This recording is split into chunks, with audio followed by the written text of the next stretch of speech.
Oi pessoal, tudo bem? Eu vim aqui hoje gravar um vídeo pra vocês pra gente falar de um assunto super tranquilo que ninguém tem problema, eu tenho certeza. Quer ver? Relacionamentos. Quem não tem problema em relacionamento afetivo, na verdade, gente? E pra falar um pouquinho pra vocês, pra ilustrar um pouquinho do que eu quero mostrar pra vocês nesse vídeo, eu trouxe aqui pra vocês esse livro do Prem Baba, Amar e Ser Livre. Esse livro ele é muito bom, muito interessante. E eu vou ler para vocês um trechinho, se eu achar, porque agora eu perdi, sobre o que eu quero falar mais ou menos um pouquinho neste vídeo para vocês. E aí junto, vou falar sobre mais algumas coisas que o renascimento pode ajudar na esfera dos relacionamentos afetivos, tá, gente? Esse barulho é o meu gato que está aqui entrando num monte de sacolas. Então, o Sri Prem Baba, nesse livro maravilhoso, Amar e Ser Livre, ele fala assim, o título é A Vida é Relacionamento. Dentro da infinita esfera dos elementos com os quais nos relacionamos a todo instante, o relacionamento com outro ser humano, principalmente o afetivo sexual, é sem dúvida o mais poderoso catalisador ou ativador da verdade. Costumo dizer que, se a vida é uma escola, os relacionamentos são a sua universidade, pois é através do relacionamento que temos a chance de amadurecer e de ativar os valores humanos que possibilitam a nossa evolução. O outro, independentemente de quem seja, está sempre funcionando como um espelho que reflete partes de nós mesmos que não estamos podendo ou querendo enxergar. Às vezes, o outro reflete aspectos positivos e luminosos da nossa personalidade, e às vezes reflete aspectos negativos e sombrios. Então a gente vai falar um pouco hoje sobre essa questão dos espelhos nos relacionamentos, da nossa criança interna dos relacionamentos e como a gente pode solucionar, trabalhar com essas questões. Então, o que acontece aí na esfera dos relacionamentos, gente? Quando nós conhecemos uma pessoa e começamos a nos relacionar, o início desse relacionamento ele é sempre regado de muito amor, de muita aceitação e da gente olhar no outro somente os aspectos positivos, né? Então, o outro reflete sempre os meus aspectos positivos, então tá tudo bem, tá tudo lindo, maravilhoso, enquanto eu vejo que ali só tem positividade, só tem coisas boas pra gente observar. Porém, chega um determinado momento, vem cá, Jacob, chega um determinado momento em que isso passa a ser não só, em que a outra pessoa passa a ser não só espelhos da minha positividade, dos meus aspectos positivos, né? Ele passa a ser espelho da minha integridade, ou seja, das minhas sombras também, não só da minha luz. No início do relacionamento, as pessoas dão muito amor uma para outra, e esse amor ele é recebido e nutre a nossa criança interna. Todos nós temos uma criança interna ferida em maior ou menor grau, não importa o quanto os nossos pais tenham sido maravilhosos, os melhores pais do mundo, tenham dado todo o amor que eles podiam, da melhor forma que eles podiam, todos nós temos uma criança ferida dentro da gente. Então, no início do relacionamento, a nossa criança recebe esse amor todo, recebe muito amor do nosso parceiro afetivo. E aí, passado um tempo, essa criança entende, ambas as crianças, a nossa e a da pessoa com quem a gente está se relacionando, entende que já recebeu bastante amor, eu recebi muito amor, então eu posso começar a trazer as minhas questões reais, as minhas dores, as minhas feridas para esse relacionamento, para elas serem tratadas, para elas serem curadas, para elas serem resolvidas por esse meu relacionamento afetivo. E a criança interna minha e a criança interna do meu parceiro afetivo ou da sua parceira, ela começa a projetar na gente questões da sua própria infância. Então, dos momentos em que ela se sentiu rejeitada, em que ela se sentiu não protegida, em que ela não se sentiu acolhida, em que ela não se sentiu ouvida, em que ela sentiu medo, trauma.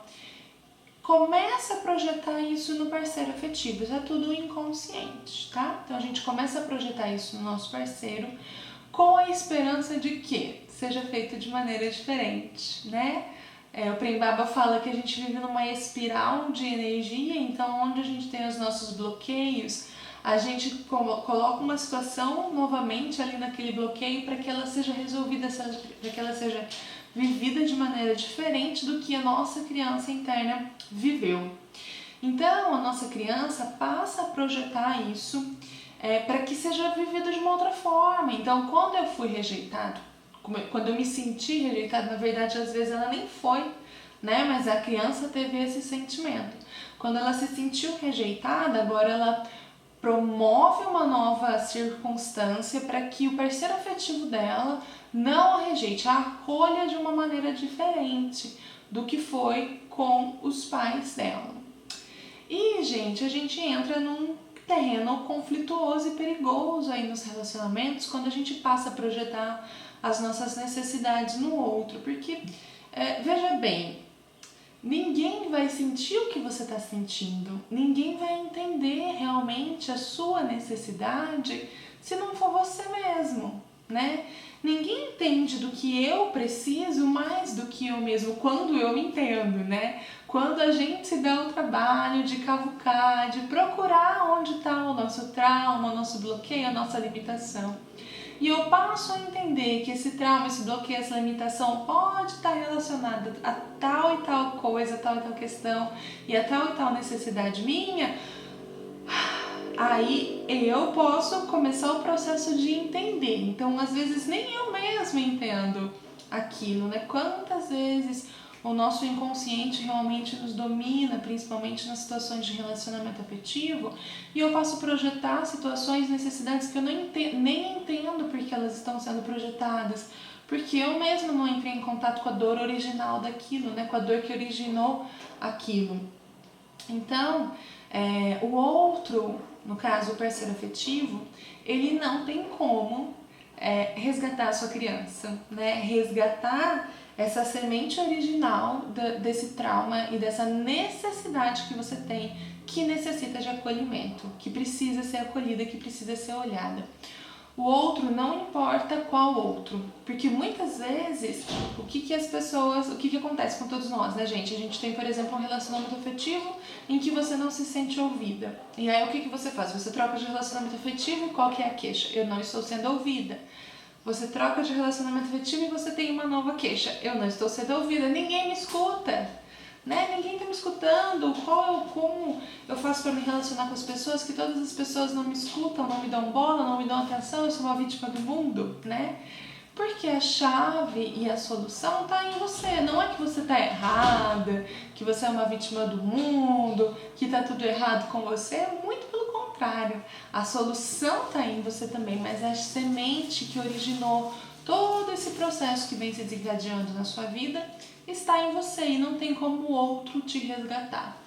Não importa se é papai ou mamãe, não importa se é relacionamento afetivo, não importa nem que seja se, por exemplo, o seu terapeuta, o pastor da sua igreja, o padre, não tem como o outro te resgatar e te auxiliar nisso.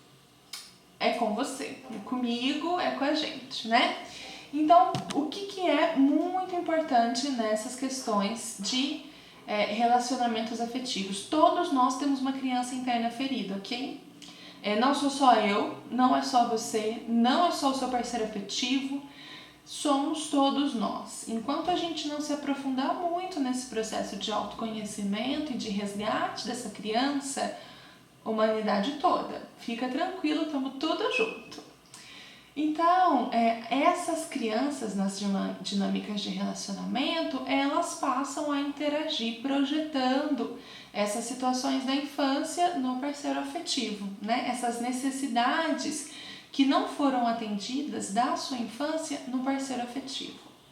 Se a gente fosse estimulado desde pequeno a olhar o que acontece nas dinâmicas de relacionamentos nós seríamos experts em olhar para essas situações e aproveitar a dádiva que essa situação é para a gente colher o aprendizado e curar a origem desse problema, desse trauma. A gente nunca passaria para um próximo relacionamento afetivo, por exemplo, porque eu usaria esse relacionamento para eu curar a minha criança interna e eu me relacionaria bem com essa pessoa que está na minha frente, seja ela quem for, porque ela está sendo um espelho das minhas necessidades.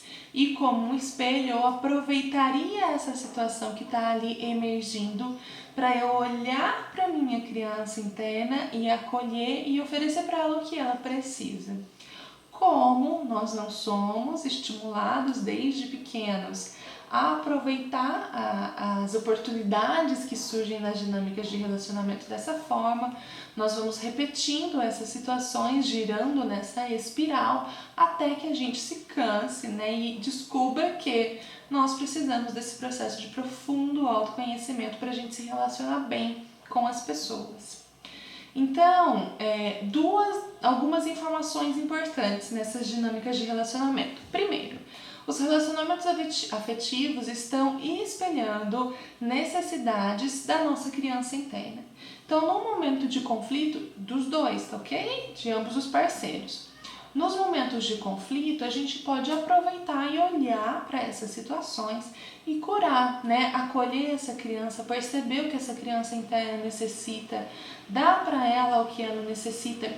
Eu vou dar para minha criança interna, ok? Não tem como eu dar para a criança interna da outra pessoa, eu não estou sentindo o que a pessoa está sentindo. Por mais empatia que eu tenha, é aquela pessoa que tem que dar para ela mesmo o que ela está necessitando, tá ok? Outra coisa importante, principalmente para a gente desenvolver bons relacionamentos, processo de autoconhecimento. Né? A gente se conhecer, a gente se perceber, a gente entender as nossas necessidades, as nossas potencialidades, as nossas limitações, onde estão as coisas que a gente precisa olhar com mais carinho, com mais profundidade, onde a gente precisa acolher realmente a nossa criança interna, entender as necessidades dessa criança interna ferida que nós temos, acolher essas necessidades, dar suporte. E para isso o processo de autoconhecimento ele é fundamental, ele não é nem necessário, ele é fundamental para a gente desenvolver esses bons relacionamentos conosco e com as outras pessoas. Uma das ferramentas terapêuticas que eu conheço para esse trabalho é o renascimento, porque ele vai mexer realmente nessas situações de bloqueio, nessas situações de limitação, de trauma, né, onde ficou o trauma na criança. Mas não necessariamente o renascimento. Se nós observássemos os relacionamentos, eles mesmos eram uma chave para a gente alterar, né, e tratar e curar essa criança interna ferida, né? Então, gente, nessas dinâmicas de relacionamentos muito fáceis que a gente tem para viver atualmente, não tem como a gente desenvolver um bom relacionamento afetivo com o nosso parceiro, nossa parceira, sem esse processo de autoconhecimento. Repara no próximo desentendimento, né? Na próxima situação equivocada que você tiver com o seu parceiro afetivo. Se não é alguma situação da sua criança. Se eu não me engano, 98% das sensações que a gente tem, né, das coisas que a gente sente, são originadas na nossa infância. Então, quando você estiver numa situação equivocada com o seu parceiro ou com a sua parceira, e você perceber essa situação equivocada e se perguntar quando foi a primeira vez que eu senti isso, ou esse medo, ou esse abandono, ou essa rejeição, ou não me sentir ouvida, ou não ter minhas necessidades atendidas, ou acolhida, protegida, provavelmente você vai dar de cara, você vai perceber, você vai se lembrar de alguma situação da sua infância. Então é fundamental que a gente acolha, que a gente entenda essa criança ferida que a gente tem, que a gente trabalhe com essa criança ferida para a gente desenvolver relacionamentos harmoniosos, prósperos, relacionamentos conscientes, para a gente poder despertar uma nova forma de se relacionar e uma nova humanidade nesse planeta, porque esses relacionamentos são grandes oportunidades de conhecimento e de transformação espiritual, né? Não existe um lugar onde a gente esteja mais em contato com essa possibilidade de desenvolvimento espiritual que nos nossos relacionamentos afetivos, ok? Então é isso que eu tinha para falar para vocês hoje. Espero poder ter ajudado e ampliado um pouco a consciência de vocês com relação às dinâmicas dos nossos relacionamentos afetivos. Não esqueça de deixar o seu joinha nesse vídeo se você gostou, compartilhar com os seus amigos e se inscrever no canal se ainda não foi inscrito, tá ok? Gratidão, namastê!